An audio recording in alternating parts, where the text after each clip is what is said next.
Yeah, but he's probably has someone running it. I mean, this isn't easy. Yeah, he has a sound engineer. You know about the sound stuff too? Do I know about it? No. No, it's just me. It's on me. It's him. So you just been learning? Because you used a technical word before. Yeah, That's gain. He just used one word, gain. All right, guys. Half the words in our industry, gains. Yeah, Jesus Christ. All right, well, now that we're rolling and we're good to go, that was a long setup. That took way longer than I thought it was going to. So, Are you going to a psychiatrist? Me? Yeah. That was that woman. That was the lady. That was the woman that dropped the card off. She was a psychiatrist. She was analyzing us, wasn't she? I thought she was a cleaning lady. Why are you laughing? No, she wasn't. What is she doing here? She's obviously. She's filming a podcast too. Yeah, she's filming her own. Nobody was here except for the cleaning people. No, she's here. Well, I mean, anybody that has an office can be here. It's not just strictly cleaning people. All right, let's do this. We're doing it. We're on right now. You don't do an intro? We're about to do the intro. We start off with a little conversation. Why are you rushing me? It's not like I've kept you here for 45 minutes as we set this up. All right. Welcome back, guys, to another episode of The Voice And Rizzles. How we doing? We have a special guest today. This is our first guest. This is Mr. Arash Rahbar, who really does need no introduction. How you feeling, man? I'm doing great. Pleasure to be here. Thanks for having me, guys. Of course. I know that we've been trying to get something going for a long time, and I've wanted to do a podcast for at least as long as we've been professionally talking. I was a big fan of yours when you were doing the men's physique stuff before I picked up a camera, and it's I know that you're a very deep person in terms of not only what you do in the gym, out the gym, and you're not somebody that just picked up a weight yesterday. So I figured it'd be good to have you on, talk to John and I about your humble beginnings, where you began, and obviously the journey to being one of the top contenders at Mr. Olympia in classic physique. So, I mean, I'm curious, what really got you into bodybuilding when you were younger? Well, for me, it all started with just seeing pictures of Arnold and Sylvester Stallone, Bruce Lee, and Hulk Hogan. It was basically them and Van Damme in there too. Just that muscular alpha male, you know. Bruce Lee wasn't as big, but you know, just you saw all his muscles and he was conditioned. So that's at that early age was like, that's what a man's supposed to look like, you know. And I took a liking to that, and of course, every single movie we saw and everything we watched, and even down to the cartoons and GI Joes. You ever look at a GI Joe? His biceps are bigger than his waist. Ripped. Yeah. So you know, it started there, and I started playing with weights at home at like 11, 12 years old. 13, 14, I started dabbling in the weight room, the high school weight room. I'd walk up there from middle school. My best friend was captain of the football team and really into that, so he introduced me to the football coach. And once I started playing football, that pushed me to weight train more. So in the summers, I was lifting, trying to get bigger and stronger for the football season. And by the time I was 16, I was a bodybuilder. I didn't know anyone that competed. I wasn't being mentored by an older brother, uncle, or dad. But when I say bodybuilder, I mean I was training for changes in my body composition, trying to build symmetry and have everything be balanced. I wasn't trying to just lift heavy weights. I wasn't really ever interested in strength training or powerlifting, although that did come later on because building strength for bodybuilding. But I was eating. I was learning how to eat. I realized early on that I needed to be eating a lot of food in order to grow. The workout wasn't enough. Creatine, gallon of water, all that. So I posted not too long ago a picture on my Instagram when I was 16. I could have done a bodybuilding show, you know. So it started there, and then it felt good. It felt good getting noticed. It felt good people saying, you know, Arash was the muscle kid, you know, in high school or whatever they called me. And it felt good making progress. And then it became a habit. And then habit became just an obsession. It became a passion. And then it really started taking the shape and form of an art for me. And I would look at my body. I'd have my sister take progress pictures every few months. I mean, I have progress pictures from when I was 16 till now. I didn't miss a year, you know. Maybe there was a year where I didn't do it as many times, but you know, I was always looking at my progression and always looking at where I needed to improve, and I always wanted to compete. I knew that, but I just kept putting it off. I was a perfectionist, and my goal was to be one of the top natural guys in the world. And I wanted to do the Muscle Mania, and a show here in New York that's big is the Hercules, I believe. And I always said, okay, another year. I was very hard on myself. That's the INBF? I'm not sure what federation, but I had a lot of friends that competed naturally, and you know, I'd pose with them, and I'd help them with certain things, and I just knew a lot. I learned a lot. My early years, I just spent a lot of time researching, and back then it was hard. We didn't have YouTube, we didn't have Instagram. You couldn't DM your favorite bodybuilder and ask him a question. It was basically magazines and some internet. There were some forums. There was Muscle Mayhem for any of the older guys that remember. It was Chad Nichols' is his forum. So we'd go on the forums and we'd search and search and search. And, you know, that's where I learned to take dextrose post-training to spike your insulin and uptake the creatine. That's where I learned all the things that I learned. I watched and studied Blood and Guts, Dorian Yates, unbelievable Ronnie Coleman. I owned them both. You know, I studied everything that I could get my hands on, and I practiced and I tried everything. And here I am now. Yeah. Making noise, making waves. I mean, I've seen some of the older pictures, and we'll have to put some of these guys in the video and show everybody what you used to look like. It's a testament to that it doesn't happen overnight, and you've really put in how many years now? 26 years of just balls to the wall, training his ass off, and it's culminated into what you see on the stage of a quick, you know, 3-minute routine when you actually get to display it that way. So to me, that's crazy with the amount of dedication that you've done. I mean, you talked to me a long time ago, and I could have it wrong, but you said for a long time you stayed so strict with yourself, you barely did any cheat meals. There's been times where I didn't, you know. You talking about competitive years? Yeah, I mean, now in retrospect, when I look back, I think it was a bit of a mistake. There's been times where I pushed myself into the ground, and you know, we'll get more into that, you know, 2018 Olympia, for example. But, you know, you learn with experience, you learn by reading and asking and then applying. And even me, after 26 years, I still ask and I still apply, and I still have a lot to learn. And you're never done learning, but that being said, even what you have learned needs to evolve, because you as an athlete, everything isn't going to always be the same. Like what I did, people ask me, what do you do the last week of a show? I don't know. Every single classic physique show I've done has been a different protocol and different prep the last 2 weeks, because my body's different. If you're prepping a different season and the weather's different, it's going to affect you. If you're prepping and you're single, or if you're prepping and you have a girlfriend, it's going to affect you. If you're prepping and you're happy at work or you're not happy at work, you know, there's every single variable. Bodybuilding is a crazy sport. Everything in your life has to come together for you to not only be able to compete and step on stage, but to be your best. No, I agree. Yeah, before we lose the topic of it, your progress pictures, I think a lot of people nowadays can learn a lot from what you were doing with your pictures, because I saw a lot of your progress pictures back in the day, and it was always the same lighting, the exact same pose, whatever it happens to be. It wasn't perfect filters. You weren't taking them every single week. You weren't at a crazy pump. Sure, some of them you were working out, whatever. Yeah. But it was no crazy pump, perfect lighting, make sure you did this, filtered, photoshopped, and uploaded to Instagram. You see kids nowadays putting up 3, 4, 5, 6 pictures a week, looking exactly the same, and it's as if they're too focused on taking those photos and getting those likes relative to really putting the work in. So your progress pictures so spanned out and had the same variable of, here it is, this is me in this same room, hitting the same poses, instead of the skewed image of what I guess they're expecting to see. Yeah, it's very, very hard to compare, because one, it was a different time. Two, I wasn't doing it for anybody. Nobody saw those pictures till 20 years later. It was just for me. I just took the pictures to see what I looked like compared to. I didn't show them to anyone. I didn't have anyone to show them to. Nobody would give a shit. They'd be like, why are you showing me a picture with your shirt off, you know?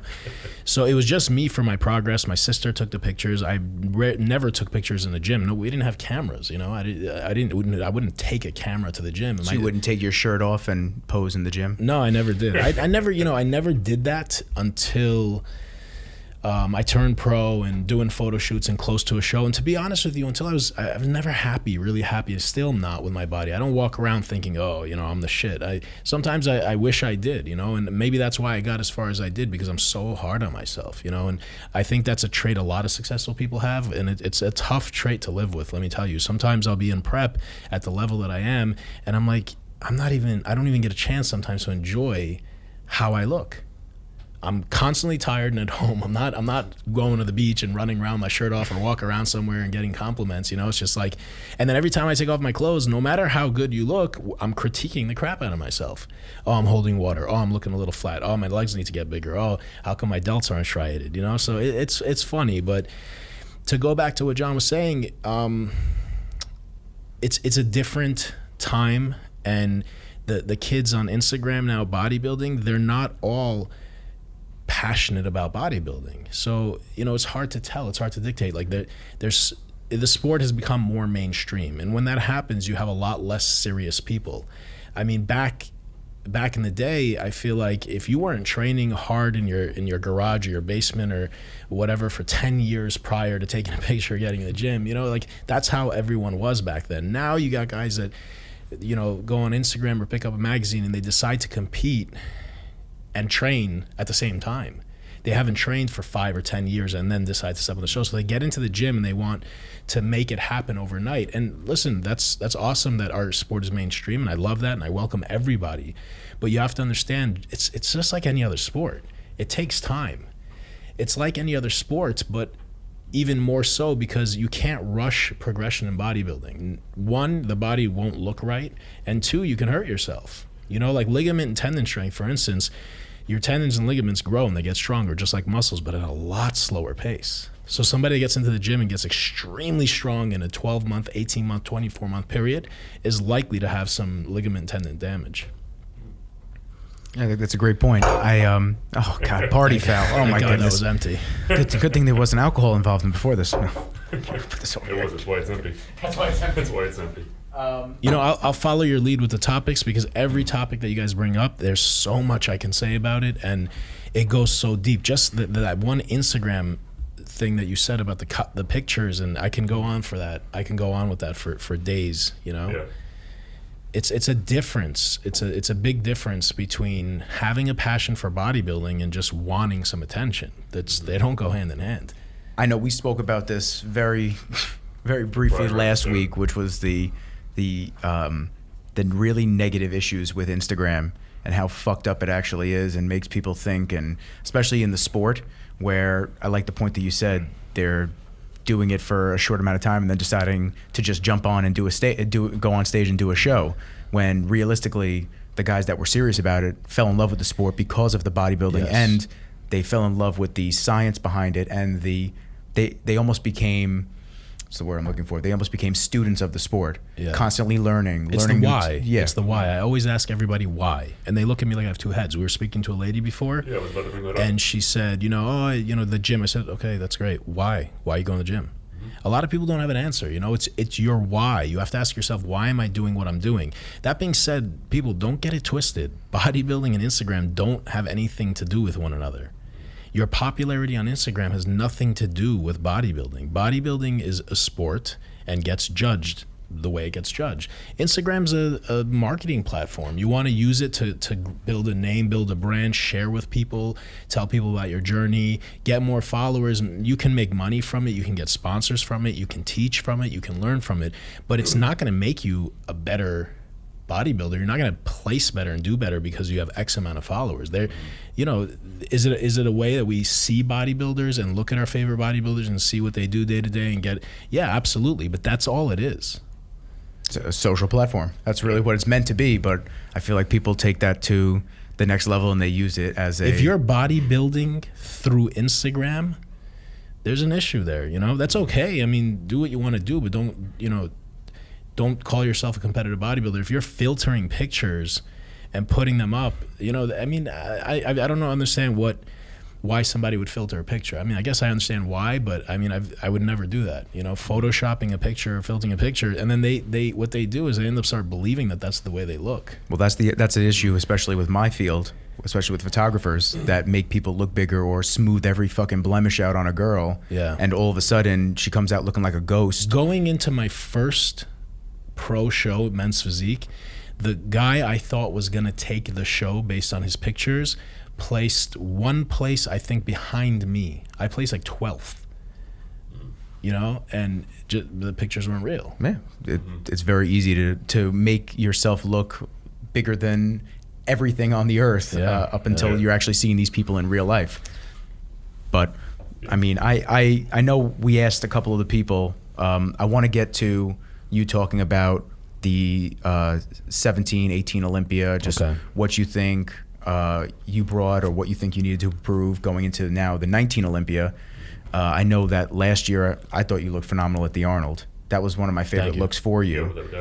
I liked how you looked at the Olympia too, but I know that that wasn't the best Arash that we've seen any of these, which is what I'm excited for this year. So if you want, maybe just walk us through the last couple of competitions. First and foremost, people don't give a shit about the variables, right? What happens? It's how you look on stage in that like 2-minute window. It's not a day, it's not an afternoon, it's a few seconds. You walk out there and the judges look at you and they decide if you're in the first call out or not. After that, the rest is history, especially for us. There's no night show for Classic Physique. I was about to say, it's an award ceremony. So that being said, I don't make excuses after shows. I go back. You'll never hear me complain on camera. I know what needs to be done. I've never been my best on stage, period. I'm the only guy in the top 5 that came from men's physique. I'm the only guy in the top 5 that didn't have a bodybuilding background. And these are just facts, right? So I did, how many shows have I done? I did 3 Classic Physique shows in 16. I did 1 in 17, 2 in 18. So what is that? Like, lost count. That's 6. But that's the point. So yeah, exactly. But no, that's not much experience is what I'm trying to say.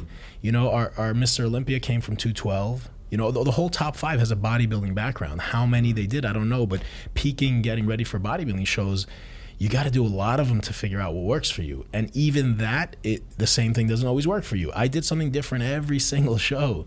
And a big variable for me and most of the guys, I think, in the top 5, we have to make weight. So like in 17, you have to get down to what? I have to get down to 215. Okay. In 2016 is 205, 17 210, 18 215, and they didn't raise it, so it's 215. I think, people always talk about the weight. I think it should go up because if we're trying to go for that classic look, those guys would not make Classic Physique weights. That being said, that's another subject of what Classic Physique is. It's a bodybuilding show. Biggest, most symmetrical, aesthetically pleasing, leanest guy wins. You're not going to win a Classic Physique show because you were born with a weird rib cage or torso and you look kind of like a few guys from the 70s, but you're not big enough, you have small legs, and you're not conditioned. So a lot of people, I don't know why, but they're confused about that. This is a bodybuilding show. You can't have that classic look because we can't go backwards in conditioning. Bodybuilding has evolved. They can't reward a less conditioned athlete. It would be very difficult to judge if they did so. So my point was I'm still learning. I'm still learning about myself, and I don't think I was ever at my best. In 16, I think I had a pretty classic look, and the reason I say that is because I wasn't dry and grainy and vascular. I had fullness, hardness, I had conditioning, but I had a little bit of that classic look. 17 was rough for me. I went through a lot to make weight. I lost 20 pounds of water in like 4 days. You were with me. Yeah, I was with you. I was with you in the room. Yeah. It was rough to watch. I called Nick when I was done with what I would do is I learned from 2016. When I got to Vegas in 2016, I would do my cardio sessions in the hotel gym. I wouldn't sweat. Because everywhere is cold in Vegas because the AC. I would put on sweater after sweater after sweater and I wouldn't sweat. So in 17, I'm like, that's not happening. I got a plastic suit from Modell's sporting goods store, and I walked outside. And I had to lose a lot of weight in 17, and that was a mistake. It wasn't because I was just too big. It was a mistake. I shouldn't have been holding that much water. And you got there early. I always get there early. I always get there about 5-6 days before. So the show's Friday, Saturday. I usually get there Sunday. I would be walking and I'd be finished walking around a few blocks or whatever. One time I got lost. I almost passed out coming back. I called Nick. I was like, Nick, come to, I think you were in the lobby. I was like, get the elevator. He's like, what do you mean? I was like, get the elevator and hold the door. That's how I was, I couldn't stand, He came in and collapsed like on the floor. He was like laying on the ground and he was just panting. I said, yo, man, this is some crazy shit. Are you good? Because the main thing with Classic Physique is making the weight. Any bodybuilder that has to make weight, you guys understand, it's tough. Sometimes we look great the way we want to look a week out, and then you have to manipulate things, and it's hard to bounce back. And the timing, in 2016, my weigh-in for the first 2 shows I did, New York Pro, Pittsburgh Pro, were like a few hours before this getting on stage. Then the Olympia was a day and a half. That was the most we've ever had in any show, period. It was weigh-in Thursday, 5 p.m. We didn't compete till Saturday. And then since then, we've weighed in the night before, So in 18, like you said, I brought a pretty good package. My conditioning was great at the Arnold, but I feel I needed to be a little bit rounder and fuller. And then 18 Olympia was, in my eyes, a disaster. I pushed way too hard. I think I was under eating and doing too much cardio, and what happens is your body literally shuts down on you.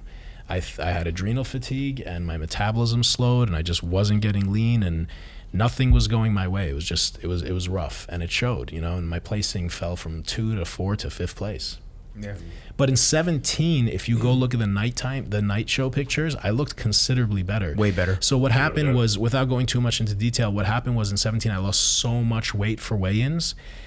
When you drain yourself that much, it takes 2-3 days to fully come back to life.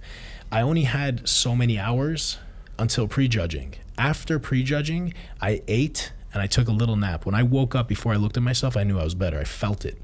I came back to life, And I spoke to the judges, and I knew what they were going to say. And it was just like nothing was popping. I was just, my body was drained. Night show, I wouldn't say 10%. I would say 30% better. But it was too late. We didn't get judged. Yeah, I remember I was telling you after I saw you the next day, I wish they would have done a little rejudging or something. But as you said, the night show is pretty much a trophy ceremony at that point. I mean, the way classic physique has grown, I really wish they would give us a legitimate night show where they rejudge. But it's just in the words, we come out and we do a posing routine, and then we get our awards. It's quick. Yeah, they've already made their decisions. Yeah. But the way it's growing, it might evolve right into that. Give it maybe another year, 2 tops, and you see the rate classic physique's growing, even especially at the amateur level. There's so many people that love it because of the physique in general. Yeah, absolutely. So I feel like it will get that next judging that it deserves. Yeah. Because the open guys, they come, they fill out, and they judge them again. But you guys, you're at the same level. Obviously it's not a height weight capped bodybuilding category, but in a way it kind of is. You guys can be 30% better come the night show. Yeah, everybody. I mean, technically everyone's supposed to get judged twice. I mean, that's the way it should be. So I think you know what I'm going to bring up. What's that? Can you tell that story? Please. So in 2000, has anybody ever heard? Now let's do this. Is this a first for the internet? Has anybody ever heard this? I mean, I said it on. What, RX Muscle? I think I said, maybe RX Muscle was a Skype interview. I haven't talked about this in like 2 years. It's my favorite thing ever. This was 17, right? No, yes. No, the year before. 16? Yeah, I think it was because I wasn't with you yet. It was the first year? Yeah. Wow. Yeah, so I came, making weight again has been tough for me since day one. And the hotel told me they have a sauna, right? Not a steam room, a sauna, dry sauna to drop weight. That's one of the best ways to drop weight. For anyone that's listening, I mean, I wouldn't turn to diuretics prior to this. So I had my rubber suit, and no, actually this year, I don't know if I think I had a rubber suit. So I go downstairs and I go into the sauna, and it's cold. It's freezing cold. It's off. And I'm like, oh man. Now I have weigh-ins in a few hours like that. It's like, this is early in the morning. I have weigh-ins. I forgot what time it was. So I'm like, all right, I have a few hours. I turn it on, and I'm sitting there waiting 10 minutes, 15 minutes, 20 minutes. This thing's broken. So I'm like furious now. I'm like, why didn't you guys tell me it's broken? I didn't know what to do. So I go on my phone and I put in nearest gym. And this gym comes up. I'm in Las Vegas. I have no clue where I am. This gym comes up called Hawks Gym. So I'm like, all right, Hawks Gym. I dial them. I call them. They're like, Hawks Gym, how can we help you? I'm like, you guys have a sauna? They're like, yes, sir. We have a dry sauna and a wet sauna. I said, I'll be right over. Okay. So I get in the car, and I was with Juliana this year, right? She was doing women's physique, and I was doing classic physique. So we had one car, and she had to go get her makeup done and everything. We're both about to do prejudging in a little while. So she drops me off, and the plan was that I only had a certain amount of time here. I like maybe 2 hours to drop weight in the sauna and then take an Uber to weigh in. So I'm like looking around. I'm like, I don't see any gyms here. This is a huge industrial building with like a black door. There's no gym. There's no storefront. And then all of a sudden I see a sign over the door. It says Hawks Gym. I'm like, oh man, what am I getting myself into? I open the door and I walk into this like small, like 5x5 caged room, pitch black. Okay. It's like 11 in the morning, pitch black with black lights and just like chains and whips hanging everywhere and like pictures of guys and thongs and slings and all this shit. And then there's a little window, little cutout window, and there's like a guy sitting back there. I'm like, is this Hawk's gym? He's like, yes. I'm like, oh man, I just, this was an all man's, what do you, I don't even know what to call it. Sex club? Or Yeah, a sex club or Sex something. dungeon. You guys could Google it. It exists, So I'm like, shit, I have no choice. So I paid the day rate, the fee or whatever it was, and I walk in, and it's got lockers and it's got like sauna and steam room. I'm not going to use the chains. Is that a lesser rate? No whips for me. There was a room about the size of this room with like a couple dumbbells and a couple little things so they could call it a gym. And it was just I guess a meeting place for dudes. And it was dark and damp, and I was freaking pissed off, but I couldn't leave. You were in the sauna. I had no choice. There was TVs playing some interesting videos. To get everybody in the mood? Yeah, all male videos. It wasn't a Dorian lifting or a Ronnie Coleman, was it? Absolutely not. It might have been. It might have been. That was on track too. Well, you came prepared with the rubber suit, right? I came with the rubber you were suit, good. but the thing is, with me, with the weigh-in, like I have to go sit in the sauna, and I sweat and I sweat and I sweat, and I calculate, okay, hopefully I sweated enough, and then I get out, I take everything off, naked, and I stand on the scale. How am I going to do this over here? So it was interesting and difficult, but I stuck it out, and I ended up making weight. I told my coach at the time, and I told Jules like what happened, where I was, and then my phone died. So now they thought I got like abducted and raped because my phone died. So the guy had to call me a taxi. I was like panicking because I thought I was going to miss weigh-in.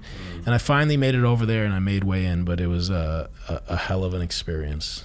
But you got The things story. we do. You got the story for the rest of your life now. Yeah. There's some Hawk's Gym. details that Yeah. I left out, but So is it safe to say we're not going to record at Hawk's Gym prior to 2019 Olympia? definitely not. We just gave him a good plug, but that's about it. Now everybody that's listening to this is going, The owner Hawks. came up to me after a while because like guys are like, I was like very angry and like wasn't like sociable or, and the owner came up to me and he's like, hey, you're not here. You're like, what's your deal? You're not here for what everyone else is here for, He's like, are you a fighter? I was like, no, I'm a bodybuilder and I have to make weight. And he was really respectful, really nice. And he gave me like a private room to leave my stuff in. I was like, I appreciate it. They did the right thing. Yeah. That's awesome. That is my favorite story. When he said that to me, great. he told me that. Oh my God, I lost it. There was like a few towel boys running around, like these like young guys, look like men's physique competitors, like good shape, and they were running around handing out towels and God knows what else. One of my favorite videos that you posted on social was when classic physique was first announced, and it was. It was you raising your hand. Yeah, what was it? It was Mannion. He was saying this is the new division. It's more muscular, bigger, weight cap off at this, and that's me. Yeah, it wasn't even a question for me. I mean, that's what I was waiting for.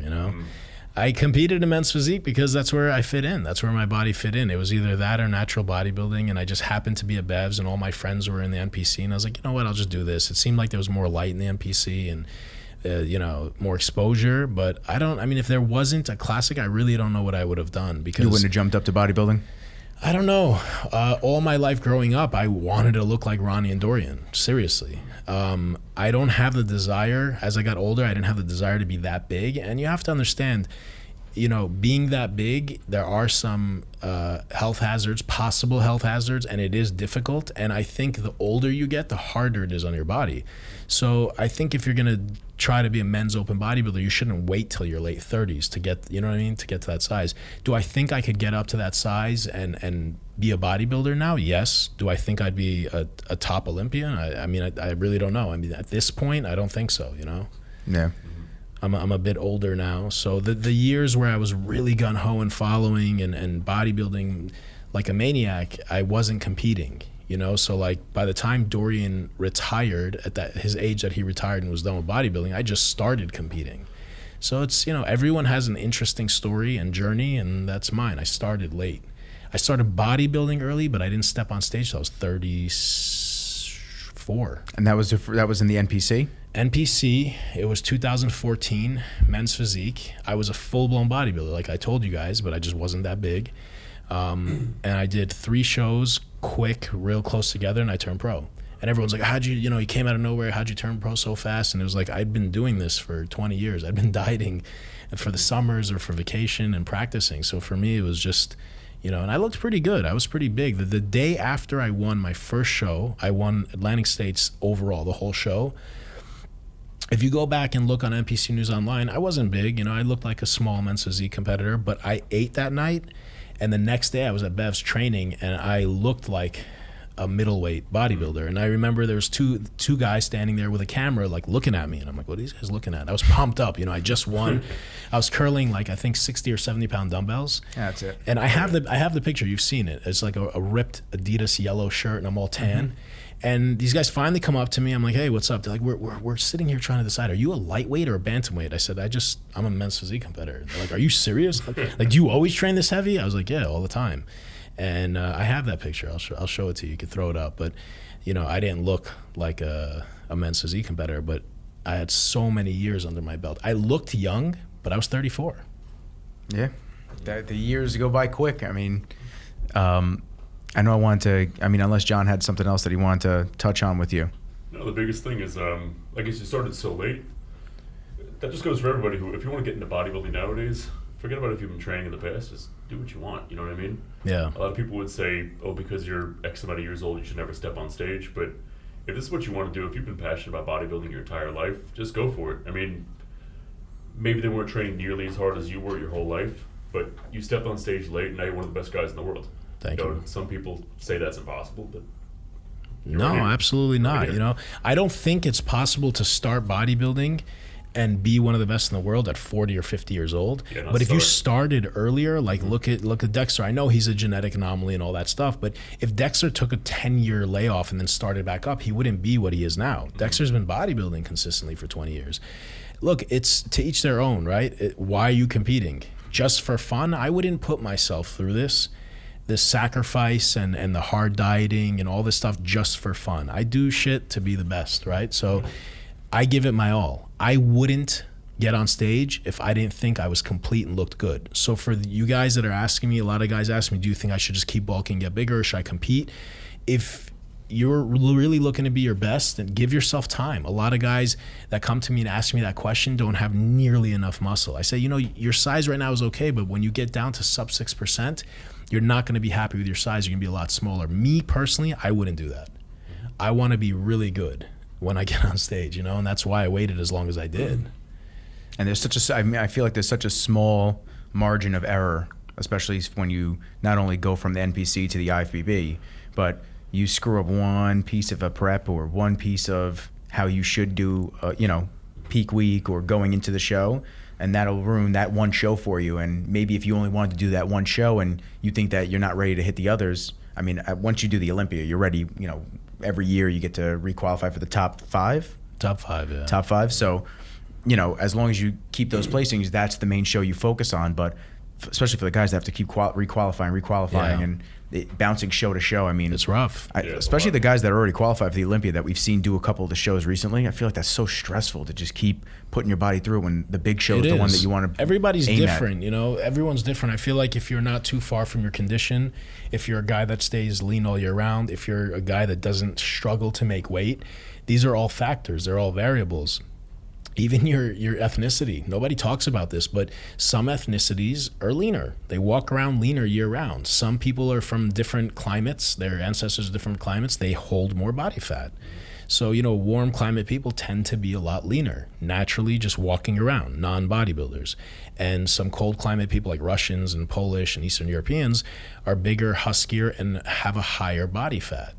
So these all come into play, And how has your body been over the years? What do you find? I feel like I'm a mesomorph. I have the ability to suck down and get lean. I have the ability to put on size. I'm not an ectomorph. I'm not an endomorph. I'm not big boned and husky, but I do put on body fat very easy. I'm not one of those guys that can eat junk. You guys both know personally. I don't eat junk and stay lean. Like I can even put on body fat eating clean.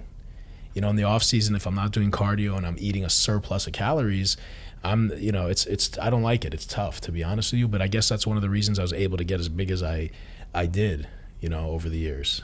And what was the top end? What was the biggest you got?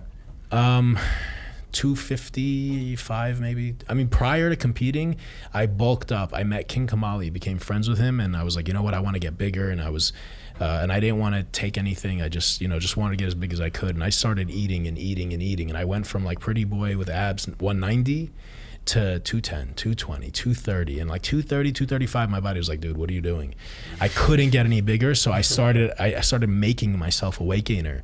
And this weight gainer had like 250 grams of carbs. Now, in retrospect, this was stupid. I shouldn't have. It's never good to gain this much weight. It's not healthy, and I got stretch marks from it. But I definitely got a lot bigger and put on some maturity because I got really big and stayed big for many years. Contrary to a lot of people now on social media, everyone wants to be ripped all year round. You're not going to grow.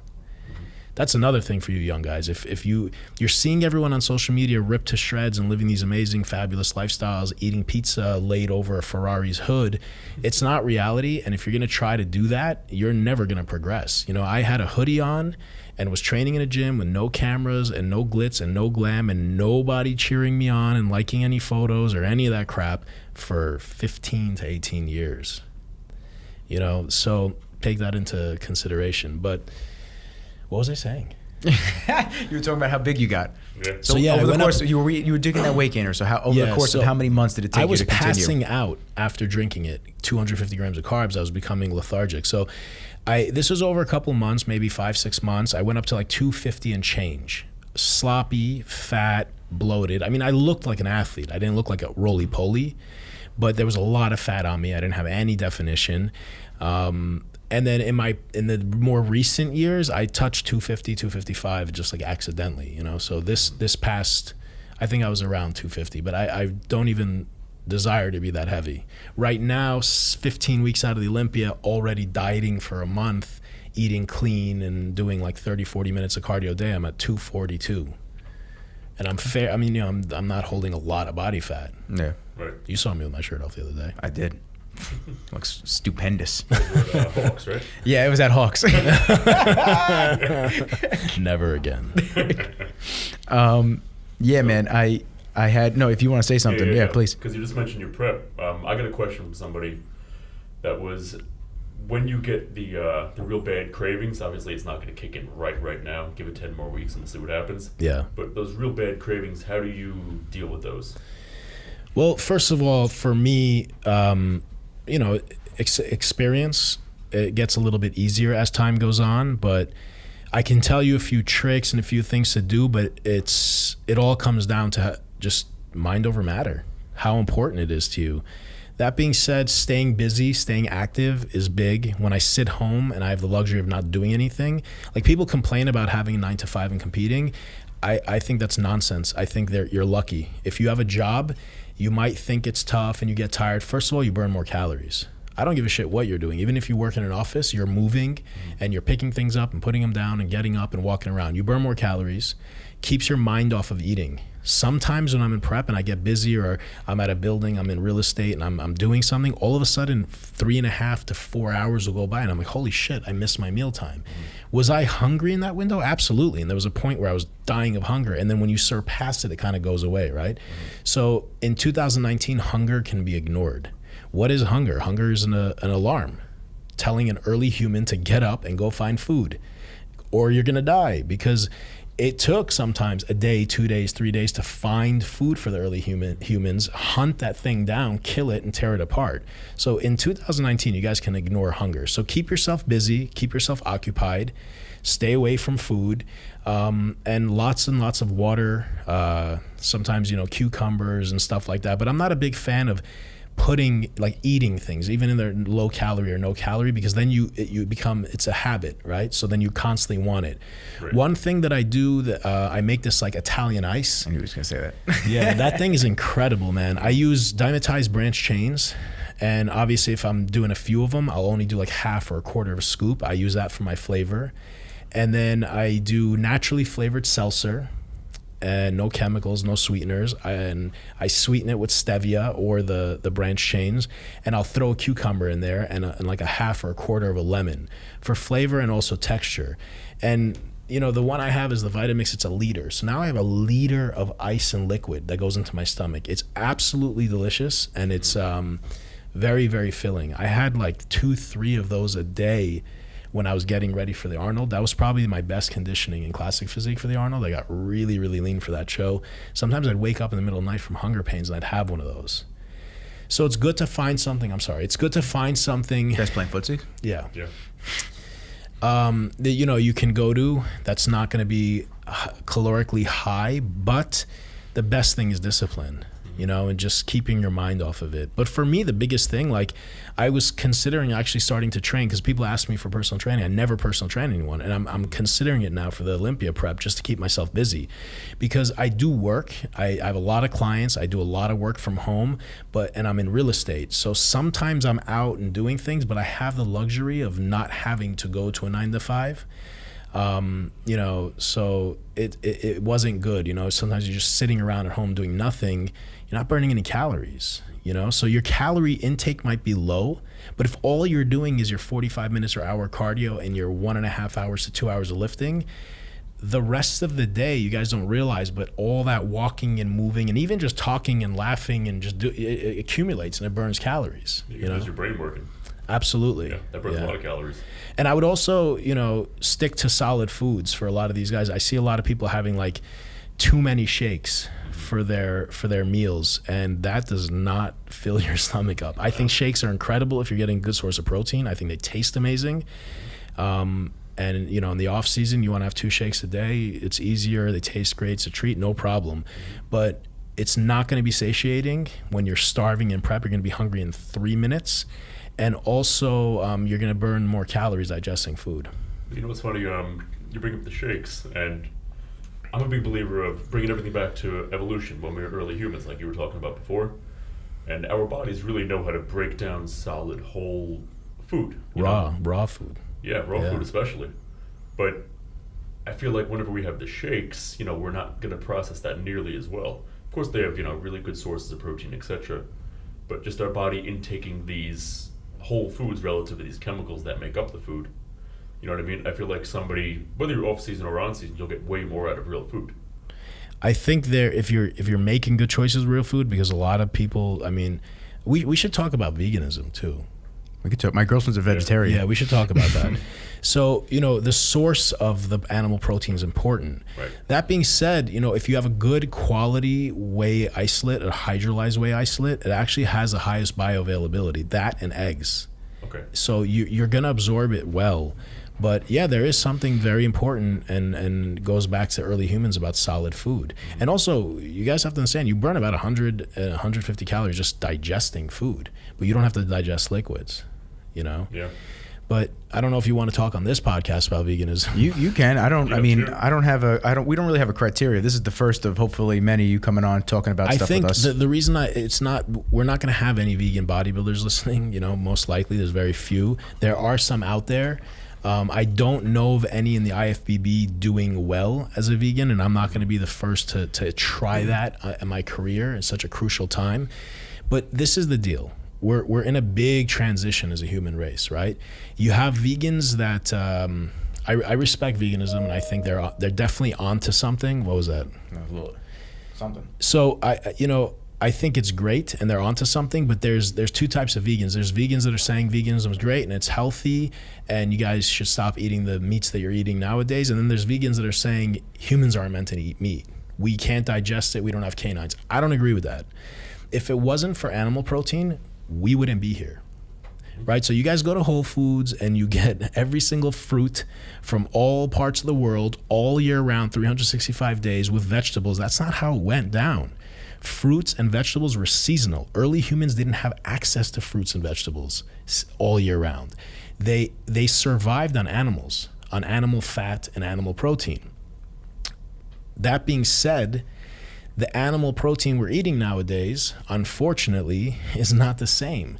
Taking an animal out from the wilderness that's never been seen, never touched or been seen by a human, and did its whole life, it did everything that came natural to it. Like a cow is supposed to graze, meaning it walks over an acre of grass and it eats about an acre of grass a year. It moves and it has the time of its life. A cow that's in a slaughterhouse, that's most of the people that are listening where their meat comes from, is stuck in a little cage. It's crying every single day of its whole life. So it's really toxic energy, right? We know everything is energy. That's another podcast. So and it's not fed grass. It's fed unnatural. It's doing everything unnatural. So it's hormones and antibiotics, and it eats cornmeal, and it's at one point in time it was eating the remains of the other cows that were being slaughtered and the remains that weren't being used, and that was what mad cow disease was. So without going off on a tangent, my point is, I don't think animal protein is what's bad for us. It's the toxic animal protein, and people are catching on now. And like organic is Grass fed. Organic and grass fed is a household name now. If you said grass fed to someone 5-6 years ago, because I've been hunting down grass fed meat for years. You know, when I was in the restaurant business, I used to go to Restaurant Depot, and they had an Australian grass fed and, you know, cage free and organic. It gets confusing because what does all this crap mean? Organic doesn't mean it's cage free or grass fed. Ideally, what you want is a chicken and a cow that's never been touched by a human, you know, as horrible as that sounds. As far away as possible. So so I'm really, really big on veganism as far as that's concerned. I'm not an extremist. Like if I was ever going to do a plant-based diet and I felt like having a cheeseburger, I would go off and eat it. I'm not an extremist. But do I think the average American non-bodybuilder that's not trying to be a mass monster has any business eating 3, 4, 5 portions of animal protein a day? No, they don't need it. They don't need the protein. It's not necessary. Now that being said, they're eating That's the cleaning lady. they're eating kind of, you know, toxic sources and all that stuff. So I think that's really important. Where your food comes from is really, really important nowadays. I don't think that humans are not meant to eat animals. You know, saying that humans don't have canines and we can't digest meat is incorrect, because we do have canines. They're just not this big and sharp, and we do digest meat just fine. Not only do we digest cooked meat fine, but we can also digest raw meat. You know, we can eat raw meat, and you know, we don't want to eat raw poultry because it's salmonella, but we can eat raw meat and digest it. I eat my steaks are pretty undercooked. Yeah. Like I eat a black and blue steak. Well, steak tartare is I completely actually raw. had steak tartare in Connecticut this past weekend with the raw quail egg. Yeah. That was good. Yeah. If you guys Oh, man. if you guys at home are eating burgers, you don't want to eat a burger medium rare, but you can eat a steak medium rare. Why? Because when you have a thick steak, the inside isn't exposed to oxygen, so there's no bacteria. So all the bacteria that can possibly make you sick is on the outside of the steak. So when you sear the outside of the steak, even if it's for a second, and you eat that thing basically cold, you're okay. But a burger is ground, so the outsides and the inside, it's all over the place. So a burger needs to be better cooked than a steak. And now, what works better for your body type? Because I know some body types work better with red meat or chicken. I love red meat. I would eat steak 7 times a day if but I don't. I have red meat once a day, and the other meals are chicken, eggs, and fish. I changed from chicken, and I'm eating organic, free-range chicken now. Grass-fed beef 1 meal. I was eating 4 eggs. I just cut it back to 2, and I put carbs in its place. I get pasteurized eggs. So the Nellies, yeah, where they tell you how the chickens are doing. They're expensive. Yeah, note. they're expensive. You know, I pay like $7 a dozen, whereas I could get eggs for like $2 for 18. Mm-hmm. You know, so eating the way I was saying is expensive. It's not cheap. You know, man. Yeah. But even something as simple as overcooking the protein, because if you can kill the amino acids real quick with too much Absolutely, heat. yeah. So people are eating so much chicken where they have to basically cook the hell out of it just to make it edible. You know, the proteins are still there, but the amino acids are nearly gone. Yeah. So it's kind of like blank protein cells in a way, blank calories, where they're getting the protein, but at what cost? Absolutely. You know what I mean?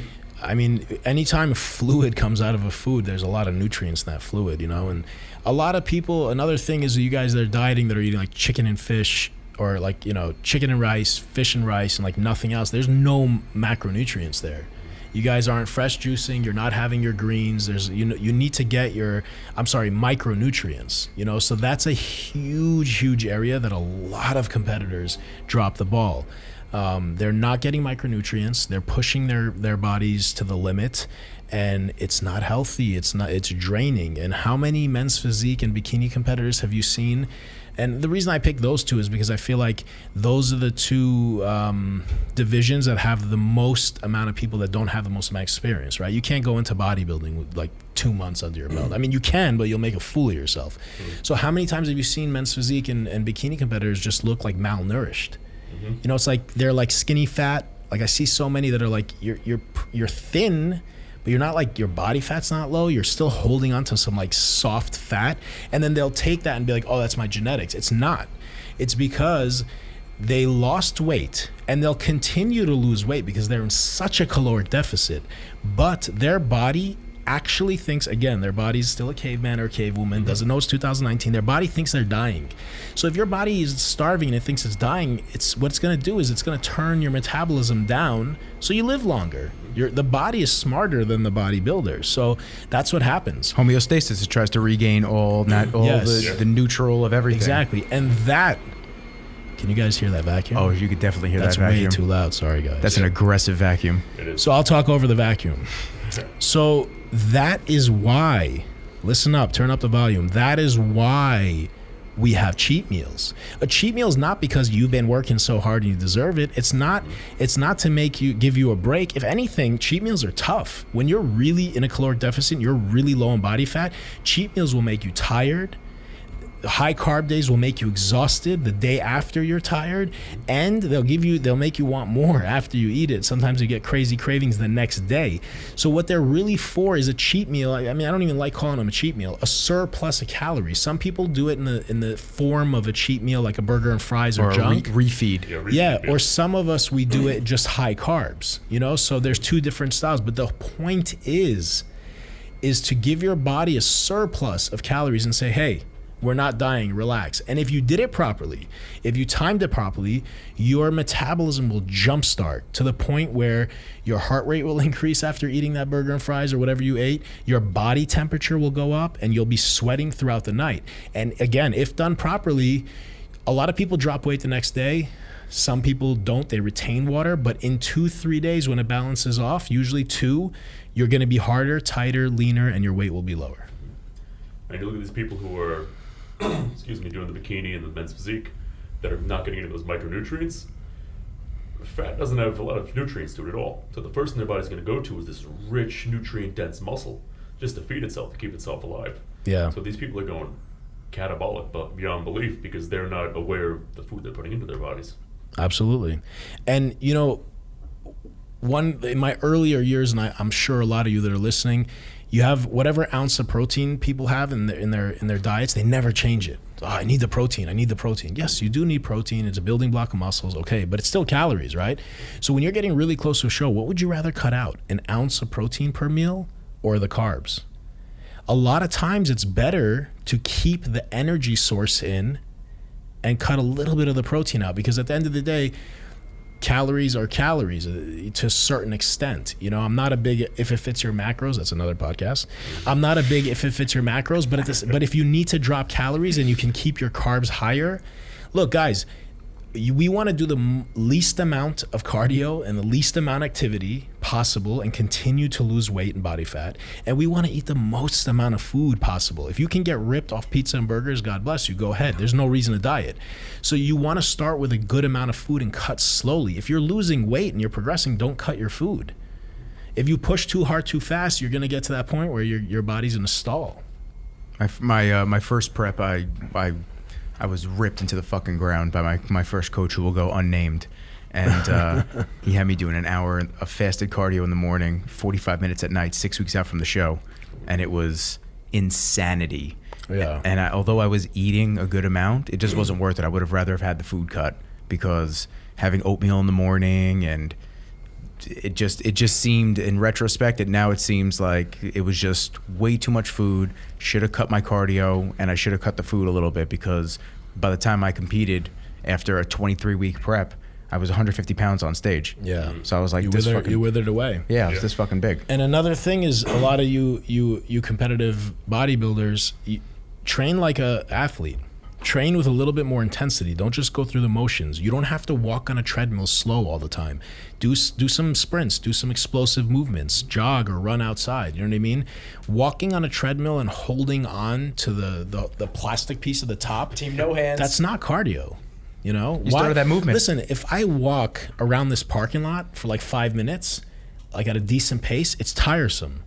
But if I walk on a treadmill holding on, it's for 20 minutes, not tiresome. You're not moving, you're not propelling your body. Your toes and calves are not pushing your body forward. Your legs are lifting and the ground is moving underneath you. Just making sure you don't shoot back. Absolutely. So I see people all the time in the gym holding on and just walking all fast and really, really fast. No, slow it down. Put the incline about 3 to 5, whatever you can handle, and just walk. Even if it's a little slower, it's fine. With no hands, you'll burn more calories. Without a doubt. Yeah. It's the biggest thing you see every single person doing. Yeah. They think, look, I can go 8 miles an hour. Yeah, let go. See what happens. Yeah, it's Don't not go and sit on possible. there for 5 minutes. You're Yeah. going right back. I did 15 minutes of cardio when I first competed. The first show I did basically what I would do is sprints. I was doing all-out sprints on the treadmill, elliptical, and spin bike. I was doing like 15 minutes, and then when I got closer, I added another 20 minutes, I think, on top of that, a steady state. And I was shredded to the bone. Yeah. And I was lifting really heavy. That burns a lot of calories too. That's what a lot of people don't realize. A lot of people start lifting higher reps and lighter weight when they get closer to a show. You're doing cardio. Yeah. And you should never be doing cardio in the weight room. The weight room is for one thing. You're in the weight room all year round. I don't care if you're prepping or you're bulking, to gain strength, muscle, density, and mass. Even bikini competitors. When you want to get bigger, you do less cardio, you eat more. When you want to get leaner, you do more cardio, you eat less. But that weight training should never change. If you drop the weight and increase the reps, you're doing stamina and endurance style training. A stamina and endurance trained muscle is elongated and flat and flimsy. It's not round and hard and bubblicious like the way we want to look. I like that bubblicious. Yeah. We talked about that last week, or was it 2 weeks ago? I think 2 weeks ago. I think it was 2 weeks ago. We talked about the sprinter versus the endurance runner or the marathon runner. Sprinters look like bodybuilders. Yeah. They're shredded and they're very round. Their muscles are round. No, finish what you're saying. It's slow twitch versus fast twitch muscle fiber. But the beauty is when you're training with that lightweight, high volume, you're only training your slow twitch muscle fibers. When you train fast, explosive, heavy, you're actually training both fast twitch and slow twitch. What were you gonna say?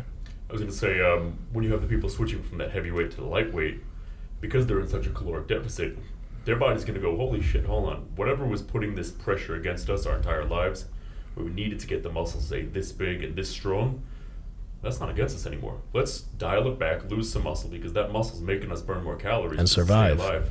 So let's take the nutrients from there, and we'll burn less calories. It's a win-win for your body. Yeah. So people lose a lot of muscle in prep, besides the dieting and everything, because their whole weight training changes. The muscle doesn't have a reason to stay there anymore. Absolutely. Oh, cool. We don't need to be here anymore. Bye-bye. And there's another big misconception when I say heavy. I'm not telling you to lift like Dorian. You know, like I'll look at someone in the gym without looking at the weight. I'll say that's too light for you. And they're like, oh, well, it's 80 pounds. No, I'm not looking at the weight. It's the way you're doing it. Something is heavy if it's difficult for you. Most people don't know what the hell 8 to 10 or 10 to 12 means. 8 to 10 means if you can't do 8, it's too heavy. If you could do more than 10, it's too light. So if it's 8, 9, 10 easy with that rhythm and that momentum, it's way too easy. The last 2 to 3 sets, the last 2 to 3 reps of every set should be extremely difficult. How many people do that? Nobody. None. I mean, not if you go to, besides Bev's, where a lot of people are, well, I'll say a majority of people are serious there. If you go to another gym, I mean, you'll be lucky to see any type of followed function programming. And listen, sometimes when we talk about stuff, someone would be like, oh, well, look, I'm a really good bodybuilder. I'm a pro. I won shows and I'm doing, if it fits your macros, I'm training like that. Okay. You can make progress. I know some top bodybuilders, professional bodybuilders that are making a lot of mistakes while they're training. I see it. And they're great and they're where they are. Now, if they changed it and did it to what we believe is correct, how much better would they be? You know, that's the point. A lot of people get away with it because of whatever the case may be, their genetics or whatever it is. You know, there's a lot of people out there that do everything right, that you know, leave no stone unturned. They eat good, they train good, and they just don't have the genetic capability to get to the level of a professional bodybuilder, but they could still be the best version of them. Like for me, I know what helps me a lot, excuse me, is I've been writing every single one of my workouts down since I was like 16 years old. So I'll find that I did this, as many sets, as many reps, whatever the weight happened to be. And it gets to the point where that book is always my 100% intensity marker. So now I know maybe I can push one more rep further. And eventually that one rep further either makes me hypertrophy or that puts me to where, hold on a second, last week I wasn't training as hard as I really thought I was. Or maybe I didn't sleep enough and the reps went down, whatever it happened to be. But say you walk into the gym, you're going to have a bad day. You know what I mean? You're having a rough day, your girlfriend's bothering you, whatever it happens to be. That staple goes, well, I know you're pissed off right now. I know you don't want to lift weights. You want to go home. But as far as last week is concerned, you can do this much weight.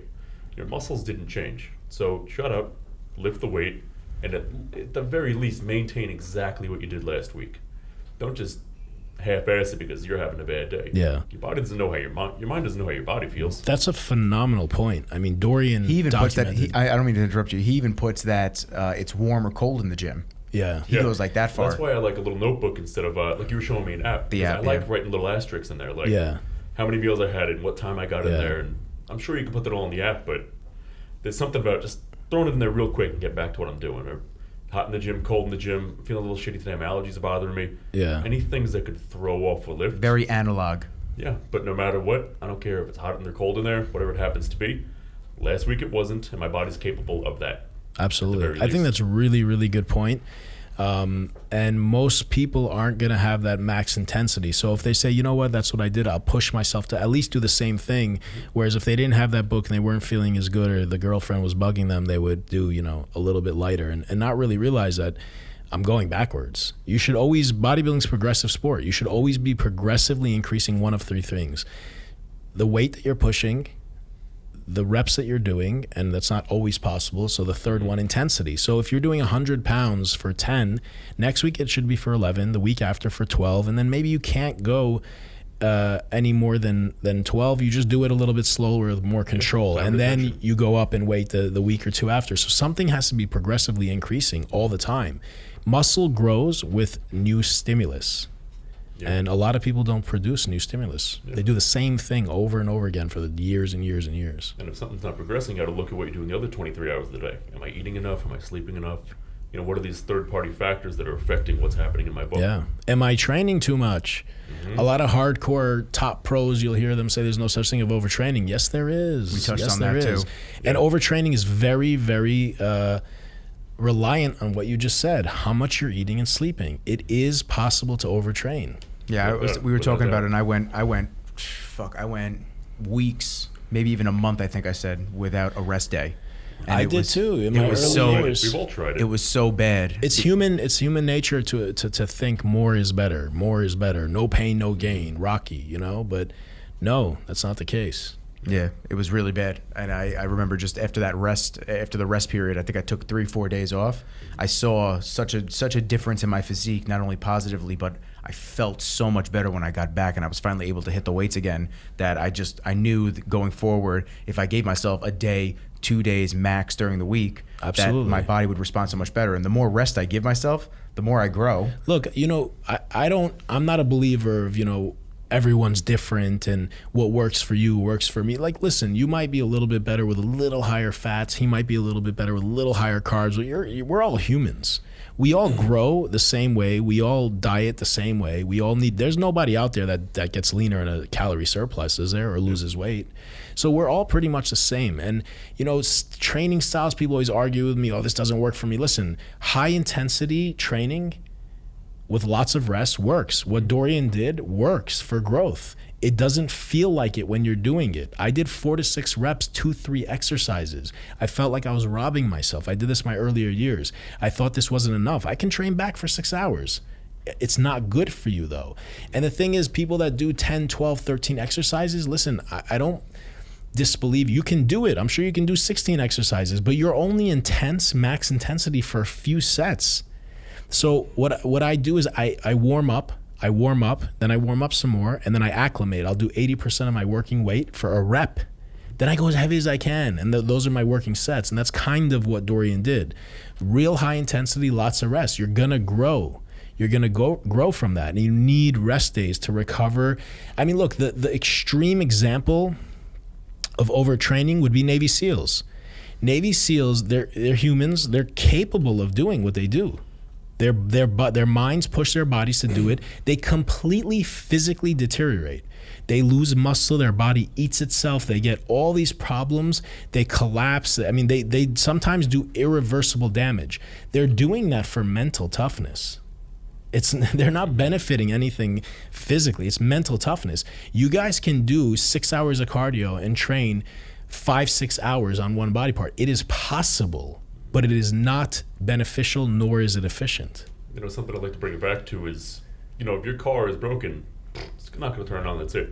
But the human body, if you're running and doing 6 hours of cardio a day, not eating enough and doing this, that, and the next thing, your body's not just going to turn off. It's just going to run so inefficiently that you're dragging ass, you're losing muscle, you're falling asleep, you're getting lightheaded, whatever happens, but it's not going to kill you. You know? Yeah. And your body will make shit happen. It'll pull energy and it'll feed itself through some crazy means, like eating its own muscle. And I mean, you will lose hair, your skin will be messed up, and your body will be completely thrown off balance and far from maintaining homeostasis, but you won't die. You know, Yeah. So people think, well, I'm still able to do this, so it's okay, it's working. No, you're messing yourself up. Is that a podcast for CrossFitting? do we just have a million segues just going into every single direction? I mean, yeah, everything we talk about, we can make a podcast on every subject. There's Touch so about much. everything. There's so much to be said, you know, and maybe we will do that. But that's you know, that whole no pain, no gain thing. You know, yes, you need to work hard. Yes, you need to push yourself hard. You need to experience some difficulty, and there is some pain, and there's a lot of pain in lifting and dieting. Don't get me wrong, guys. It's you know, I always say blood, sweat, and tears. I bleed for this sport, you know, literally and figuratively, and I don't have easy workouts. They're gruesome and they're tough, but there are times where I pass that window of high intensity, and I'm not at 100% or 80 or 90%. I'm at 60 or 70, and I can keep training and I can keep pushing. But what I realize is, doing this at this level, is it going to make me progress? No. It's not a groundbreaking new stimulus or new PR. So with the max intensity, I train and I leave. I go home, I eat, and I rest. Yeah, your workouts have definitely gotten shorter, at least when I've been feeling them. At the end of the day, training, people are going to raise an eyebrow at this one, is catabolic. Training is very, very stressful. You're not growing in the gym. Sorry to break it down to you guys. You're growing when you're sleeping and eating. Yeah, I thought for the longest time that the longer I stayed in the gym, this is when I was younger, way younger, the longer I stayed in the gym, the more I'd be growing. And until I fully realized that the sleep is where it all comes together, and all the pieces of the puzzle, the nutrition, the training, and then the rest, which is probably one of the biggest pieces, at least in my opinion, and probably your guys' too, because if you're getting ready for the Olympia and you're not sleeping, that's going to affect your prep pretty badly too. Yeah, 100%. There's a difference when you're training for muscle mass and body composition, or you're training for performance, right? So if somebody was training to perform or to do a triathlon or something like that, yeah, I would say push yourself close to what you're going to be doing during your performance. But no one's judging us on how much cardio we do or how much we lift, you know? Yeah, it's like if you're training to do one specific task, run X amount of miles in a certain amount of time, bike X amount of miles, and swim X amount of miles, you want to be able to do that under the worst conditions possible. Bodybuilding is the total opposite. We have no set point. You want to continuously improve and get better and better in every single way. Exactly. You know what I mean? And another thing is about what you just said about the running and training. As an athlete, we want to be efficient at our cardiovascular work. As an athlete, you want to be able to jog on a treadmill for hours upon hours, ideally not burning or wasting away. We don't want that as bodybuilders. We're not trying to be efficient runners. We want to burn calories. If you're efficient at running, you're not breaking down much. You're not burning much. It's just easy. You get used to it, and that's why you don't burn as many calories after a few weeks, few months of doing the same cardio. So switch up your cardio, make it difficult.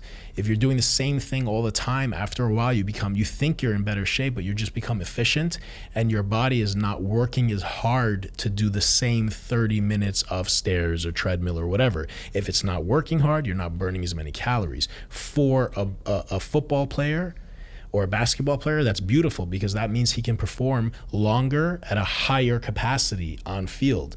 But for a bodybuilder, a bikini competitor, that just means you're not burning as much fat. Yeah, I agree with all that. I think those are all really valid points. I wanted to touch on a couple of the questions we got. Sure. Now, because we are in an office building and it's 8:50 at night right now, it's edging on 9. I don't know if the lights shut off at 9. So that'll be very interesting if Arash is in the middle of giving us... I have a flashlight. We all have flashlights. If Arash is in the middle of giving some great knowledge and all of a sudden the lights just dim on us. So let me get to some of these because we threw it on Instagram that you were going to be on and Sure. get a couple of these questions going. So I feel like we've touched on this, especially in doing videos together. I feel like we've talked about this topic, but I'm sure you could just give an abbreviated version. Gentleman asked, can you give some advice for teenagers starting out? And I have a feeling I know where this is going to go already, but Study and read just like you would for for a job, for a career. Learn as much as you can, and I'm not talking about reading shit on Instagram or DMing somebody and asking them how many grams of carbs they should eat, because I get that every day. I'm talking about study, read. I've read bodybuilding journals, I've read magazines, I've read university studies, I've read everything. So fill yourself, it depends how serious they are and how much they love it, right? So fill yourself with as much knowledge as you can and then put it to use and practice and take notes, jot down like John does with his book, document things. If you're trying to be the best bodybuilder that you can be, a lot goes into it. Going to the gym and eating a couple of meals isn't going to cut it. it's a culmination of 20 plus years. And also mindset. That's a whole nother podcast. But you can go through the motions. You could do everything right. You can train intensely, eat right, take the supplements, do X, Y, Z correctly. But if you don't have the right mindset and you're not envisioning the end result and getting into the feeling place of that result, you're not going to be the best you can be. You're not going to be the best in the world. It's not going to happen. Did you had questions? Did people ask questions for you? A couple, but we touched on every single one. We touched on all of them? Okay, because I just want to make sure maybe you want to do like one and one. That would have worked good, but mine And were all one last covered. thing for the teenager, patience, my man. Have patience. In any realm of anything you're doing in life, but most importantly, bodybuilding. You ever hear the term muscle maturity? You gotta have patience. You're not gonna, I've been following bodybuilding for a long time. Before I was a pro, before any of this stuff, I've been a bodybuilding fan. And as far back as I can remember, and I'm talking about men's open bodybuilding, because back in the day, that's all there was. Every young guy that hit the scene and was the next big thing never lasted. For whatever reason, they never lasted. Either mentally or physically they broke down, they never lasted. Anybody that was like really, really big or really impressive really early on, they just kind of fell off, So, it takes time. It takes patience. You look at someone like Ronnie Coleman, he had defeats that would make most people nowadays crawl up under a table and give up and cry. He lost for about a decade. Nobody knew his name. Nobody patted on his back. He looked incredible. He could wipe the stage nowadays with a lot of people, but he wasn't placing in the top 10. And he kept at it, and he was consistent. Why? Why would anyone do that? He wasn't doing it for the publicity and the Instagram and the money. There was no Instagram. He was doing it because he loved it. And then it paid off a long time after. Ronnie went through a lot. And, everyone used to talk about Ronnie's on this certain special drug that no one else has. Ronnie's a genetic freak. Yes, Ronnie is a genetic freak. No, he wasn't on any miracle drug. Ronnie has something that almost all bodybuilders don't have. Almost all people that I see don't have. He is so positive. He never bitches and moans. He never complains. He just smiles and works hard and loves it. And he envisions a good outcome. He's not a worrier. He doesn't walk around saying, oh, my genetics are this, or oh, I don't have this, or, I have it hard. He just enjoyed it. And if you watch the videos of him, you always notice he's always positive. He's never whining. Even now that he has a hard time walking, he has a smile on his face and he has no regrets. Regardless if you agree or disagree with what he did and where he came with all that, you got to give the guy credit for not crying, bitching, and moaning. Yeah, no, I agree. I actually met him at the Arnold. He's awesome. Nicest guy. He is awesome. Sure. So we have current training split. So my current split is I do basically everything alone. I do chest alone, shoulders alone, back alone, arms and legs. But what I did to make my 5-day split into a 4-day split so I get more workouts throughout the month is I put biceps with chest, triceps with shoulders. So then my split is 4 days. I take a day off and I repeat. So I don't train everything twice in a week, but I train everything 3 times in 2 weeks. So I'm getting more workouts. But I have a little tweak in my left shoulder, so I actually took chest and shoulders out of the equation, and my split only became 3 days. So I'm training things more often. Now, that can also answer another question: how often should you train a muscle? I always trained each muscle once a week. That's what I did growing up, and never trained more. Can you train a muscle twice in a week? Yes, you can train it 4 times in a week. Gymnasts and most athletes train every single muscle every single day. And the reason I say gymnasts is because they have some of the most aesthetically pleasing and developed physiques. But you cannot annihilate a muscle 2, 3, 4 times a week, right? We annihilate our muscles. We train close to failure. So it'll take a muscle that's really trained like max intensity, like a bodybuilder with volume, will take 3 to 5 days to truly recover. You know, I can't walk straight for 3 days after I train legs. So if you guys pull back on the volume and you're doing a lot less intensity and volume, you can train more often. You know, so you edge it right to hypertrophy and right to that breaking point, and then, correct. And then you look for someone that's training back I don't believe in every 7 days. You know, even if you have 5-day splits, 6 days, 7th day, you're starting again. You know what I mean? So I like to start weeks early. I never do back on Monday legs. No, my cycle just keeps repeating whatever day of the week it is. But for some of you that are training back, let's say you're training it 3 times in 2 weeks, right? So it's like once every 5 days, whatever the case may be. You can throw in some pull-ups or one movement on another day. I think if you're doing pull-ups every single day, just pull-ups, right? Nothing excruciating or heavy, and you're doing your regular workouts 3 times in 2 weeks or 1 time every 5 days, you're gonna increase and improve your back over a year of doing that. But I don't think you can do full-out high-intensity bodybuilding workouts like 3 times a week. I don't think you can recover from that. And then again, another variable comes into play: how much you're eating and how much you're sleeping. If someone really is doing a lot of volume, like Juan Morel, my good friend, amazing open bodybuilder, he trains a lot. He trains twice a day and he does lots of volume, but Juan eats a lot. And Juan's body he's not an amateur. He's one of the top pros in the world. He can handle it. He's a veteran. He lives and breathes bodybuilding, right? So this guy does whatever therapies he needs to do. He sleeps in a perfect bed that's comfortable for him for over 8 hours a day. He takes naps. You know, he can get away with it. You know what I mean? So yeah. Most guys, especially amateurs, helping create the conditions to allow him to do that. Essentially. Absolutely, and it works well for him, and it keeps him lean. And he doesn't do tons and tons of cardio because the way he trains burns a hell of a lot of calories. Mm-hmm. Yeah, I agree. We all see him at the gym. He trains like a fucking madman. Juan trains heavy twice a day all year round. A couple days from the show, he's pushing the 160s, 180s on bench. It's scary. Yeah, it's crazy. Someone sent a bunch of hearts, so thank you. Yes, they love you. That was a question. They want to know if you love them back. Yes, so I assume he does. Yes. He loves everybody. Absolutely. I love you all. And those green pants that we wore in that video, those Adidas pants. That was a question? Everyone loves those Adidas pants from our video. I still have them. They're tighter now, though, because I think I got bigger. They want you to wear them again, then. Yeah, they want you to wear them again. So how does he have that grainy look similar to Dorian? That's probably, I mean, I could be wrong, but that's probably played into a lot of genetics. No, that's body fat.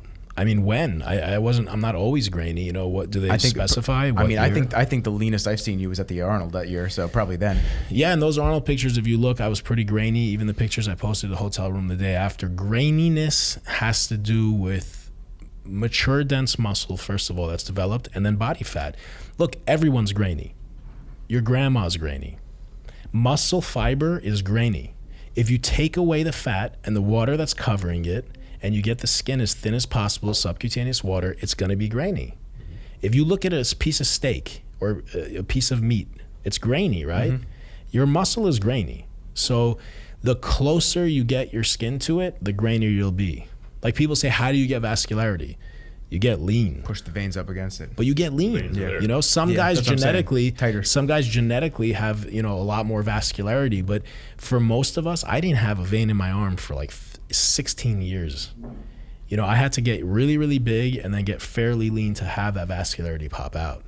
And I still, in the off season, like, I'm not a heavily vascular guy. I'm not like that. I get like a half a squiggly on my bicep. I just Yeah. have to cut weight. I just have to cut body fat.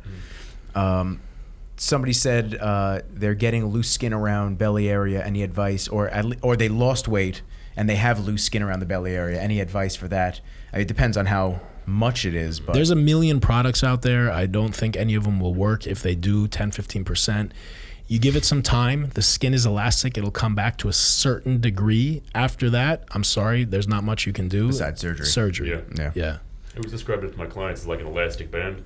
You know, it starts say this big, but if you attach it to something all the way over here and all the way over here for X amount of years, then you slowly then you take it off. Not going to come back as small as it ever was. Yeah. Maybe 70%, but not all the way in. Yeah, kind of like a condom. I mean, yeah, you're not wrong. That's the Arash I wanted to come out on the podcast. That's the one that not everyone gets to see. Tips for bigger shoulders. So, I mean, for me, you have some of the most impressively developed shoulders, at least that I see from on the pro circuit. Yeah. Just the roundness, all around, front, rear, everything. So this person wants to know tips for bigger shoulders. So what are your favorite movements, essentially? Hit it from all angles, right? So the shoulder has many heads. Hit all the heads of the shoulder. Don't neglect any. Strengthen your rotator cuff. When you see rehabilitation, like when guys are doing rehab, rotator cuff, everyone thinks is a ligament or tendon. It's a muscle. In the back double bicep, if your rotator cuff is developed and detailed, you're going to see it in the back double bicep, right with the shoulder blades. If your rotator cuff is strong, you're less prone to injury, and you can press chest and shoulders more weight. So hit your shoulder from all heads. Strengthen your rotator cuff, and my favorite for width and that cap of the shoulder is heavy lateral raises. So from like the age of 21, I was doing really heavy lateral raises. I do them all variations, sitting on an incline, 2 arms at a time, cables, leaning, everything. But my favorite go-to, I would hold on to a bar, maybe a platform or whatever, get good stability, good platform, a good base with my feet, and I would go very, very heavy with 1 arm at a time. Allows me to go heavier, and I would even strap up. That's how heavy I go. The heaviest I think I did was like 80 pounds. You know, and I did them up until recently, just my shoulders bothering me a little bit. But lateral raises are key. I see a lot of people doing just presses. I mean, presses are great. It'll give you size and mass. I always did like 2 presses and 2-3 raises, and also learn about what a muscle is supposed to do. A lot of people will do raises, front raises, thinking it's for the front delt. It's the hand position that matters, right? So this is all side delt. If you want to hit the front delt, you have to turn the palm around. So just study anatomy, to read again, research. Become a student of the sport. Yeah. A lot of people don't know what a muscle is intended to do in the human body, but yet they're training it, in these weird positions. You know what? Just instead of picking up a PT book, pick up a medical book from a student. Yeah. If you know somebody who went to school for nursing or anatomy, whatever it happens to be, grab their textbook and then just apply the basic logic to it of how the muscle is going to work in the gym. Yeah, get creative. Really yeah. Look at the 2 points of a muscle, right? When you want to contract a muscle and work it out, you bring 2 points of a muscle closer together. So look at the two points of the various muscles and get creative of how you can get them to contract and get closer together. Yeah. I think this one's pretty cool. What is it like to be on an Olympia stage in front of all the people? It's awesome. I've always... I don't know if it's even sunken in. Like when I turned pro, people ask me how did it feel when I got on the Olympia stage, how did it feel? It feels incredible when I'm doing good. And it feels like shit when I'm not. I don't let things get to my head. I don't think like I'm hot shit because I'm a pro or I'm top guy, top 5 in classic. I want to make history. I want to be remembered, not only for the way I look, but the way I carry myself and the things I have to say. It's awesome. It's amazing, but there's so much more to it for me. I'm not one of those guys that's like, oh, I made it here, I'm happy. No. There's so much more that I want to do. There's so much more that I want to share. There's so much more that I want to show. It's an amazing feeling. It's flat. When you're standing out in front of people that are really genuinely care about you and cheering for you, it's an awesome feeling. And they are bodybuilding. The people asking these questions, you guys are bodybuilding. I'm only up there because of you. If it wasn't for all those people that are asking these questions on Instagram and all the people that are out there sitting in the chairs and the stands, I wouldn't have a stage to stand on. So without you all, I wouldn't be able to do what I do. So I thank you all, and I appreciate that. It's an honor to be on the stage, and it's an amazing feeling. But again, when I look good and I know I nailed it, it's a better, regardless where I place. When I know I did good and I'm looking close as I can to my best, it's an amazing feeling. I like that. And then probably a question that I feel like doesn't get asked enough to you guys, especially in the pro realm.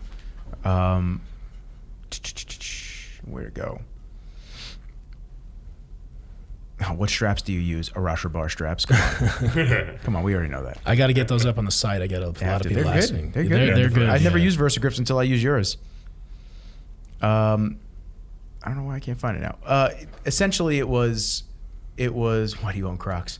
Because they're fucking comfortable. It was actually a funny story. When Crocs first came out, I was like, oh my God, those are the ugliest things I've ever seen. It looks like Swiss cheese. Why would anyone wear those? And my buddy had a pair. And I always used to wear them when I was over his house, and they're the most comfortable things in the world. And you slip them on, you walk around the house, they're cushiony, so they're soft, and then you can wear them outside. I always wore, growing up, those those like fancy, James Bond type of slip-ons. Yeah, I think they're like lambskin with the fur inside. They stink, they're gross, you can't wear them outside, they get wet. So one day I just ended up wearing his Crocs home, and I never gave them back. Crocs. I still send the check. Listen, I still think they're ugly, but they're great shoes.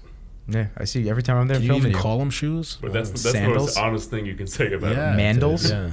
You can wear them in the shower to clean them. I wear them outside to, they don't get wet, they don't get messed up, and they're comfortable. Listen, when you get heavier and you get bigger, it's not good to walk around the hard marble or hardwood floors barefoot. Yeah. This is one. Since 2014 that you've started competing, have you gotten happier in life in general? That's a good question. Right? I like that one. I would have to say yes, but there's been a lot that comes with it, because the more I achieve and the more I get, the more I want, right? And I've always been like that, and it's something I'm working on. I think it's healthy and good to not be content and always want more. There's nothing wrong with that, but you should always, no matter what you have or where you are in life, be happy. And a lot of times we think, if I have XYZ, then I'll be happy. That's a crock of shit. Everybody knows that. Deep down inside, you know that. If you're not a happy person and I give you $1 million, you're going to become happy for a couple hours, a few days, maybe a week, and then you're going to go back to whatever the hell you were. So I think I'm happy with all that I've accomplished, but I've only scratched the surface in my eyes. There's a lot more that I want to do. And I don't think that my accomplishments and what I've done and what I've gained financially and in my career has made me happier. So if that was the question, I would say no. I'd say I try to find happiness, and I'm always trying to work on myself. Just as much as you guys see me work on my exterior and how I look and my body, I also pay a lot of attention to the inside. We all have to work on ourselves inside, from meditation to reading books to self-help to hallucinogenics. That's another podcast we could talk about. I'm looking to do ayahuasca this year after the Olympia. You mentioned that to me last year. Yeah, we can document that. We can maybe travel to either Peru or Costa Rica together and do that. Do I have to get shots to go there? I don't think so. I've been to Costa Rica, so not Costa Rica, I think we'd be good. Yeah, you'd be all right. I mean, think about all the time and money people spend on shit that does nothing for them, that doesn't give them any more enlightenment, any health, any knowledge. I'm talking about flat screen TVs, toys, this, that, just a lot of stuff we spend watching movies, being on Instagram. We spend so much time, it doesn't better us. How much time do you guys spend a day on yourself? Improving some aspect emotionally, physically, spiritually? Not even 5 minutes. And people say they don't have the time. You have the time. It's, if you care about something, you have the time, I promise you. Who said it? Arnold, sleep faster.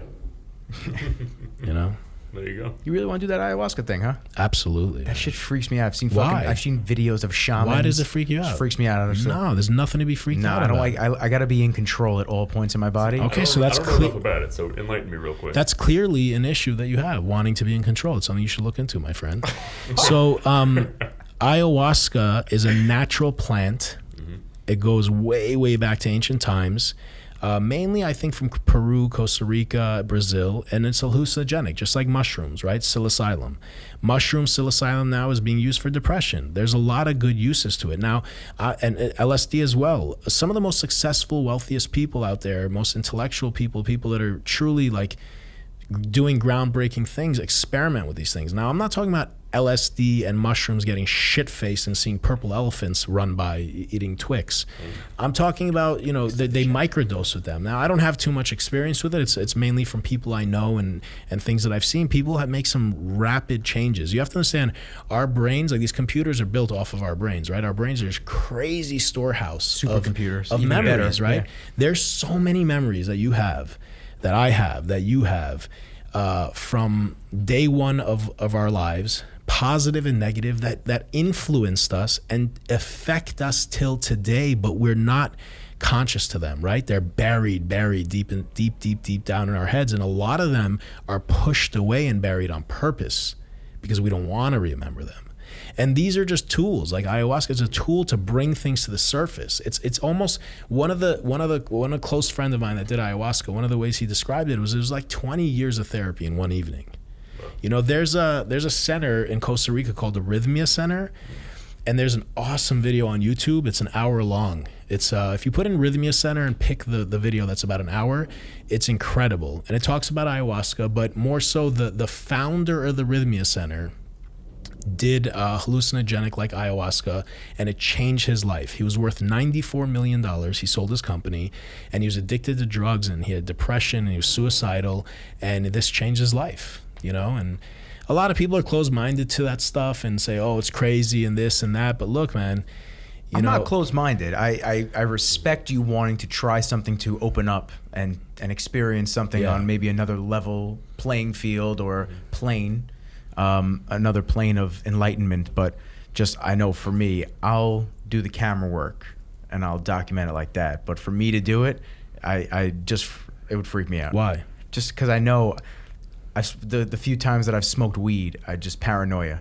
Okay, but whatever comes up or surfaces is something that you need to deal with. There's a reason why you're afraid of not having control. Like when I see a grown man, I kind of see a child, the reason you are who you are, the choices that you make, from your car that you drive, the clothes you wear, the women you date, even the fact that we're bodybuilders, it all has to do with things that happen to us and influence us when we were children. That's it. We're walking kids, you know what I mean? So you have to understand that when it comes to anything that's getting in your way and causes you anxiety and fear, like, oh, I don't know why, but every time I'm in a relationship, I do this. Well, there's a reason for it. Mm-hmm. There is a reason for everything. Now, here's the kicker. A lot of people won't like me for saying this, but as a grown man, and I ask you why you dating this girl, why you drive this car, why you pick this profession, you have a very intellectual adult answer for all of them. 90% of it, you're wrong. It's a deeply rooted issue that you're not in touch with consciously. Boom. Yeah, mind fucking blown. So the ayahuasca podcast will be coming in a year. Yeah, man. That's one of the things that, I love Dorian and respect him on so many different levels. I mean, before, when he was this hardcore, massive bodybuilder, mass monster, I loved him and looked up to him. I think he had an amazing physique, but I didn't just love him because he had a nice physique. Like, I don't think he had the best genetics or best shape in the world. I liked Dorian so much and studied him and followed him, and I have the Blood and Guts VHS still. It's at my mom's house somewhere. I've never seen it. I'll show it to you. I'd like to watch it. We can watch it on YouTube, but I have the actual VHS. I mean, do you guys own a VHS player? Actually, I do. So it's in my mom's room. It's a DVD VHS player. But back then, what I loved about him and looked up to him was his intensity. His intensity and his hardcore the no bullshit style. Exactly. Mm-hmm. But now it's for another reason. It's because of the man he's become. I have a passion for bodybuilding, but I am not trying to take up the most space in a room or look tough. I'm not doing this for ego. It's an art for me. When I retire, I'm going to continue to bodybuild, just like I did 25 years before I competed. But I want to have other aspects of my life grow as well. I see a lot of guys that retire from the sport and they're just like this insecure dude that's just taking up space and kind of not doing anything else.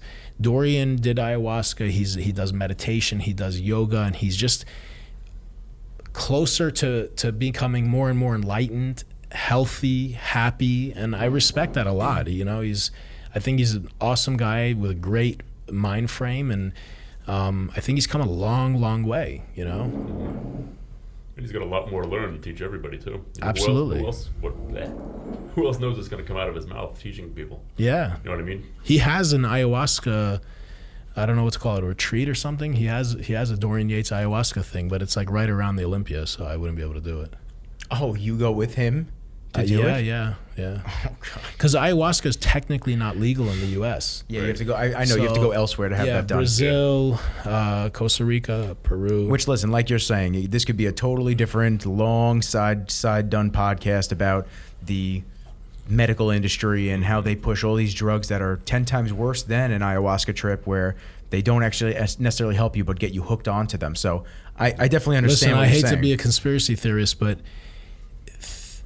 you know, things that work are not going to find their way into the pharmaceuticals. Of course not. Yeah. You know, Of course. if it works, it's not going to be there. It's not profitable. Yeah. They don't want you to get better. They want to just continue to treat what you potentially have, and that brings up more side effects and more. If you get better, you won't need me. You Exactly. won't have to come It's a back. business. You won't give me more money. It's unfortunate that it gets to that. Yeah. I think we'll end off on one more question, Sure. Good. just because I'm sure you got to eat and sleep. You got to No get ready. problem. Someone asked me if you could suplex me. Please don't. I beg you. I'm way too small for that. Oh, suplex you or them? No, me. Oh, hell no.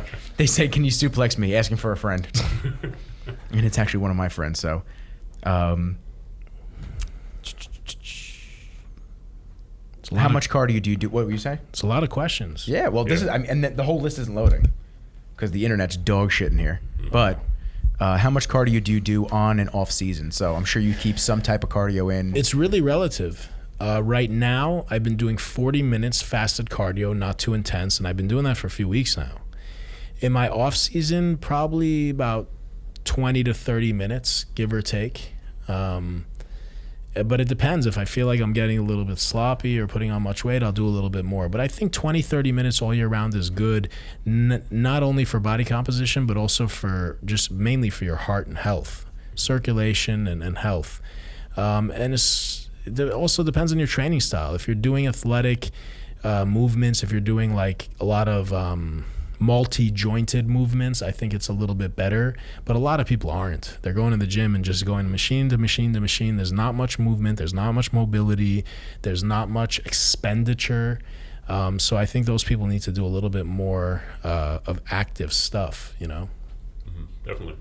Yeah, I'm a proponent in mixing things up. I've recently started to do a little yoga, and back when I was getting ready for a show, my second coach loved the fact that I was doing HIIT cardio. Yeah. Because the steady state for me just wasn't doing it, and it was shrinking me all over. Yeah. And the HIIT cardio kept it short, brief, and we even kept it in a little bit in the off season just to keep me somewhat cardiovascular health. Yeah, But, I'm a big fan of HIIT.